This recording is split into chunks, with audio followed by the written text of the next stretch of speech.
안녕하세요. 삼성증권 리서치에서 은행을 담당하는 김재우입니다. 오늘은 2025년 연간 전망에 대해서 말씀드리도록 하겠습니다.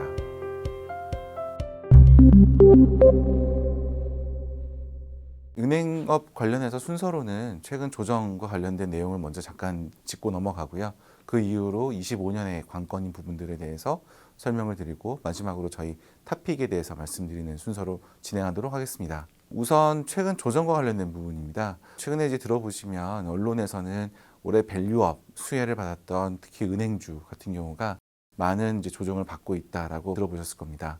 실제로 올해 연초 대비 12월 고점까지 은행주 주가 상승률은 KB나 JB금융 같은 경우가 80% 넘는 주가 수익률을 시현하였었고요. 또 상당수의 은행들이 50% 내외 혹은 그 이상의 주가 수익률을 시현한 바 있습니다. 다만 12월 초 고점 대비해서 주가는 좀 큰 폭으로 조정을 받았는데요. 오른쪽에서 보시는 것처럼 10% 내외에 달하는 주가 조정폭을 좀 보이고 있습니다. 일각에서는 이런 부분들을 이제 그 이유를 놓고 볼 때 결국에는 밸류업 때문에 들어왔던 외국인 투자자들이 한국을 증시를 이탈한다라는 우려까지도 좀 얘기를 하고 있습니다만 저희가 좀 주목하고자 하는 부분들은 이 부분입니다. 왼편에 보시면 외국인 지분율 상승폭이 올해 연초 대비 고점까지 보시면 KB가 6.5%, 우리금융은 8.2%까지 기록한 모습을 보실 수가 있는데요. 외국인 지분율 하락폭은 12월 고점 대비해서 KB금융이 1.7%, 우리금융은 0.1% 정도밖에 되지를 않고요. 결국에는 일각에서 제기하고 있는 외국인 이탈은 크지 않은 것으로 좀 보고 있습니다. 그 이유를 생각해 보면 결국엔 장기 투자자들 입장에서 놓고 보면 그들이 봤던 장기적인 뷰, 즉 은행들의 주주환원이 제고되고 그 과정에서 은행의 밸류가 올라갈 수 있다라는 그러한 기대는 여전히 유효하다라고 보고 있고요.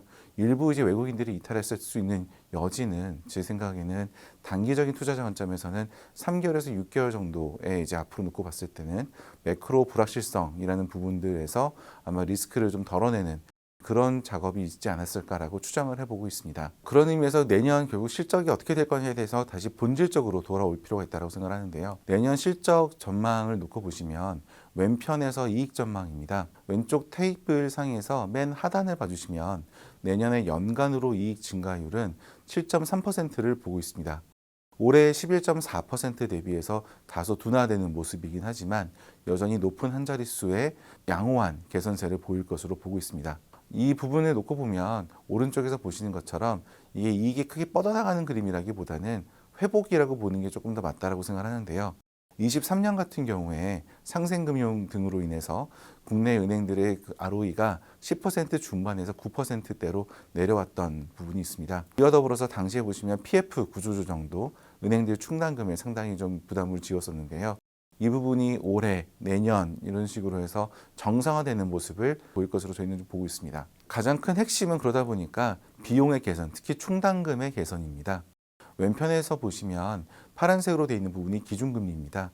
잘 아시다시피 페드와 함께 한국은행 또한 금리를 가파르게 인상을 시켰었고요. 이 부분에서 워낙 가파르게 금리 상승이 일어나다 보니 결국에는 차주들, 특히나 어려운 차주들이나 건설, PF 이런 곳을 중심으로 해서 건전성이 빠르게 훼손되는 모습을 보였습니다. 실제로 부실채권 비율이라고 쓰는 NPL 비율은 0.4에서 0.8%까지 2배가량 상승을 했고요. 오른쪽에 보시면 그에 대한 결과로 은행들의 충당금 적립률은 0.25%에서 0.7%까지 거의 3배 가까운 수준으로 올라온 것을 보실 수가 있습니다.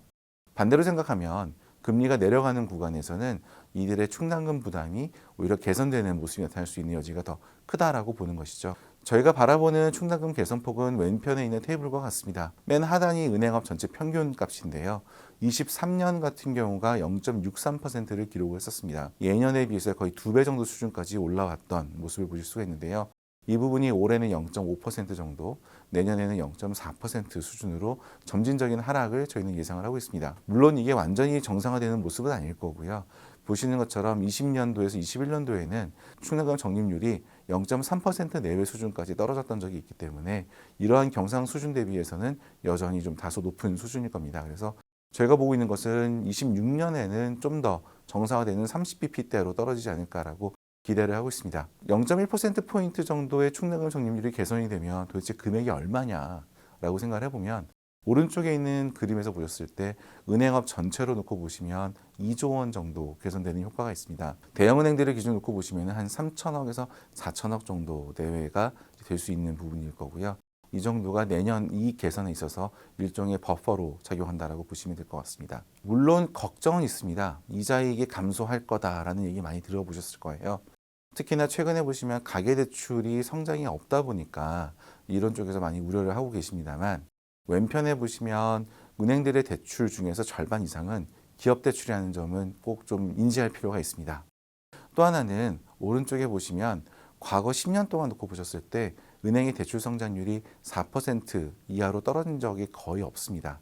그래서 저희가 바라보는 건 내년에도 한 4% 정도 수준으로 둔화는 되되 여전히 견조한 성장은 이루어질 것을 보고 있고요.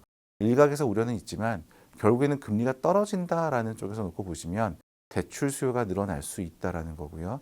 그게 비단 가계뿐만 아니라 기업들 같은 경우에도 고금리로 인해서 투자를 지연시켜 놨던 부분들이 있습니다.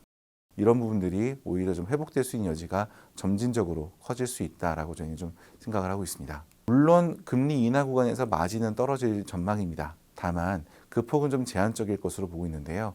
왼편에서 보시는 것처럼 은행은 정원가성 수신이라는 게 있습니다. 정원가성 수신 비중을 놓고 보시면은 최근에 한 10%포인트 정도 떨어진 모습을 보실 수가 있는데요. 이유는 더 높은 금리를 찾아서 정기예금으로 이동했기 때문입니다. 반대로 생각해 보면은 금리가 떨어져서 정기예금 금리의 메리트가 상대적으로 낮아진다라면 다시 증시나 부동산 투자 등을 위해서 대기하려는 자금으로의 움직임이 더 커질 수가 있을 것이고요. 이 부분이 결국 정원가성 수신을 다시 좀 늘리는 방향으로 작용을 할 것으로 보고 있습니다. 또 하나는 오른쪽에 보시면 대출금리 스프레드입니다. 물론 여기에 대한 여러 가지 논란이 있긴 합니다만 최근에 보시면 가계대출을 중심으로 해서 이 대출금리 스프레드가 크게 축소된 모습을 보실 수 있습니다. 거의 역사적으로 최저 수준이 아닐까 생각을 하는데요. 이유를 놓고 보면 은행들 입장에서 지난 수년간 경기가 워낙 안 좋다 보니까 대손을 줄이기 위해서 안전자산 위주로 늘렸다고 보시면 됩니다. 그리고 그 과정에서 당연히 금리 경쟁이 있을 수밖에 없다 보니 이 스프레드가 더 비경상적으로 축소가 됐던 모습이 나타나는 것이죠. 이 부분이 결국에는 정상화될 수 있는 모습을 좀 기대하고 있고요. 그 근저에는 경기가 좀 회복이 된다라고 하면 단순히 스프레드를 올린다라는 개념이 아니라 은행들의 대출 믹스가 기존의 모기지 같은 완전 저위험성 자산에서 어느 정도 위험을 테이킹하는 그런 모습으로 바뀌면서 가중평균금리 스프레드라고 볼 수 있을 텐데요. 그 부분이 개선되는 모습을 보일 것으로 보고 있습니다. 실적은 그래서 양호한 개선세를 기대를 하고 있지만 결국 관건은 주주환원율입니다. 25년 은행들의 그 주주환원율이 제고될 것으로 보고 있는데요. 그 근저에는 은행들이 발표한 기업가치 제고 계획, 이것의 이행이 있습니다. 사실 은행들이 지난 2분기와 3분기 실적 설명회 때 이 부분들을 발표를 했는데요. 상당히 좀 스트레이트포워드합니다. 왼쪽에 보시면 ROE 목표를 10%로 제시를 했고요. 그리고 기한을 2027년이라고 못을 박은 회사들이 상당수 있습니다. 그리고 배당은 점진적으로 늘리되 맨 오른쪽에서 보시는 것처럼 PBR이 1배가 될 때까지는 자사주를 공격적으로 늘리겠다라는 전략을 좀 내놓고 있는 상황입니다. 결국에는 선진 금융사들을 벤치마킹하는 그런 모습이라고 보실 수가 있을 텐데요. 특히 이들이 초점을 두는 것은 주주환원율의 속도감 있는 상승입니다. 왼편의 신한지주 같은 경우에 27년 50% 주주환원율까지 현재부터 올라가려면 매년 한 4%포인트씩 올려야 되는 모습일 거고요. BNK금융 같은 경우에는 6%포인트씩 올려야 되는 모습입니다. 그래서 이런 부분들이 속도감 있게 진행될 거다라는 게 시장의 기대고 컨센서스라고 했을 때 이런 부분들이 어떻게 지켜질 수 있느냐가 앞으로 관전 포인트가 될 것으로 보고 있습니다. 참고로 이렇게 보면은 좀 약간 의문을 가질 수 있어요. 왜 50%인가라는 부분인데요. 왼편에 보시면 통상적으로 PBR은 ROE에 비례한다라고 얘기를 합니다. 하지만 왼쪽 그림에서 보시면 X축으로 되어 있는 ROE 10%대 수준을 놓고 보시면 BOA나 중국의 시틱뱅크나 한국의 우리금융이나 다 ROE는 10% 내외로 유사합니다만 PBR은 BOA가 1.2배인 반면에 우리금융과 BNK금융은 0.3배에서 0.4배에 위치한 모습을 보실 수가 있습니다. 결국 뭔가 안 맞는다는 거죠. 깨어진 고리를 생각을 해보면 오른쪽에 있는 그림입니다. 왼쪽에 있는 차트의 X축인 ROE를 총 주주환원율로 바꿔보면 그림이 상당히 좀 설명력 있는 그림이 나타나는 것을 보실 수가 있습니다. 결국 단순히 생각해보면 주주환원율이 높아지면 PBR이 올라가겠구나라는 가정을 할 수 있는 그런 모습인 것이죠. 특히나 50%가 중요한 이유는 다음과 같습니다. 왼편에 보시면 임플라이드 COE, 코스트 오브 에퀴티라 그래서 어떻게 보면 주가를 산정하는 데 있어서 할인율이라고 보실 수 있는데요. 이 부분이 국내 은행들은 보시는 것처럼 주주환원율이 낮다 보니까 임플라이드 COE가 30% 가까이 올라가는 모습을 보실 수가 있습니다. 이 부분이 주주환원율이 개선될수록 올라갈수록 점진적으로 떨어지는 모습을 보이고요. 나중에 50%가 넘어가는 시점에서 임플라이드 COE는 10% 내외로 수렴하는 모습을 보실 수가 있습니다. 따라서 은행들은 이 50% 주주환원율을 목표로 내건 것이고요. 오른쪽에서 보시는 것처럼 KB는 경쟁사 대비 이른 시점, 저희가 지금 예상하고 있는 것은 26년을 전망을 하고 있습니다.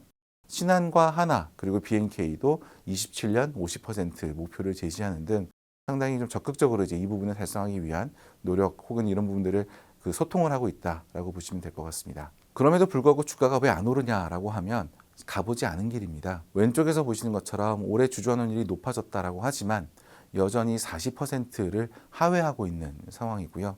오른쪽에서 보시면 20년에는 20%밖에 되질 않았었습니다. 빠르게 올라가고 있지만 역사적으로 은행들의 주주환원율이 40%를 넘어간 적은 단 한 번도 없습니다. 그렇기 때문에 투자자분들께서 고민하시는 것은 말은 했지만 이게 과연 지켜질 것인가에 대해서 확인하고 싶다라는 수요가 되게 높은 상황이고요. 결론적으로는 이를 확인해 줌으로써 결국 시장의 신뢰도가 구축되는 게 앞으로 최대 관건이다라고 봐주시면 될 것 같습니다. 다만 최근에 보시면 좀 우려가 있습니다. 환율이 워낙 좀 빠르게 올랐다 보니까 자본 비율이 떨어진다는데 라는 우려고요.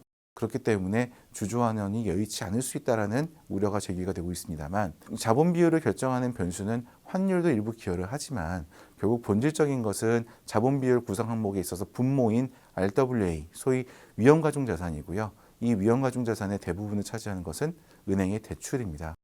이 부분을 과거를 좀 생각을 해보면 2016년에서 2017년 그 당시에 보시면 4개 분기 가까이 마이너스 성장을 기록했던 것을 보실 수가 있습니다. 결국에는 오른쪽에서 보시는 것처럼 최근에도 은행들은 대출 순증액이 빠르게 지금 내려오는 모습을 보실 수가 있는데요. 11월이 4조 원밖에 되질 않습니다. 평분기가 10조 원 내외였던 걸 감안하면 빠르게 둔화가 되고 있는 모습이고요. 이런 대출자산 증가율의 속도 조절을 통해서 RWA 증가율을 관리한다라고 하면 생각보다 CET1, 즉 은행들의 자본 비율은 상당히 양호하게 좀 관리가 될 수 있을 것으로 기대를 하고 있습니다. 따라서 은행주를 저희가 놓고 보면 내년에는 트레이딩 레인지, 박스권이라고 할 수 있는 그 레인지 자체가 점진적으로 올라가는 모습을 저희는 예상을 하고 있습니다. 여전히 은행들의 PBR은 올해 주가가 많이 올랐음에도 불구하고 왼쪽 막대에서 보시는 것처럼 KB 0.5배를 제외하고는 대부분이 0.4배 내외에 거래 중에 있고요. 보시는 것처럼 코스트 오브 에퀴티는 20-30% 정도 수준을 가리키고 있습니다. 결국 이 부분이 주주환원율 제고에 따라서 내려올 수 있다라고 보는 거고요. 또 한편으로 다운사이드는 상당히 제한적이라고 보는 게 오른쪽에서 보시는 것처럼 주주환원 수익률은 현재 10% 내외 수준이기 때문에 상당히 좀 제한될 수 있는 여지가 더 크다라고 저희는 생각을 하고 있습니다. 종목단으로 보면 저희는 여전히 내년에도 KB금융이 주도적 역할을 지속할 것으로 보고 있습니다. 가장 주된 이유는 왼쪽에서 보시는 것처럼 결국 차별화된 자본 비율입니다. 인심은 고관에서 나온다고 결국 자본 비율이 높을수록 주주환원을 할 수 있는 여력이 더 크다라는 의미이고요.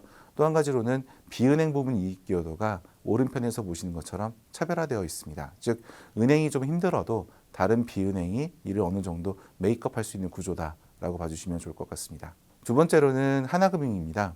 사실 하나금융 같은 경우에는 왼쪽 차트에서 보시는 것처럼 2017년, 18년 정도를 기점으로 해서 ROE가 KB금융을 넘어섰습니다. 그럼에도 불구하고 오른쪽에 보시면 오히려 최근 들어서 PBR의 격차는 커진 모습을 보실 수가 있는데요.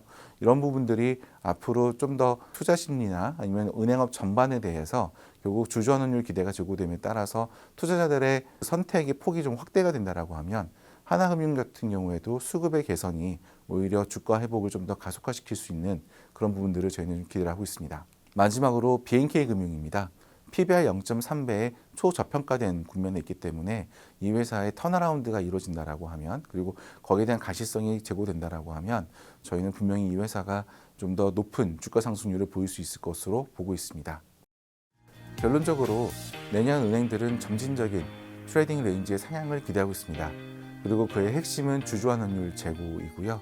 이 부분이 40%를 넘어가는지가 내년에 최대 관건일 수 있다라고 봐주시고 투자를 하시면 좋을 것 같습니다. 감사합니다.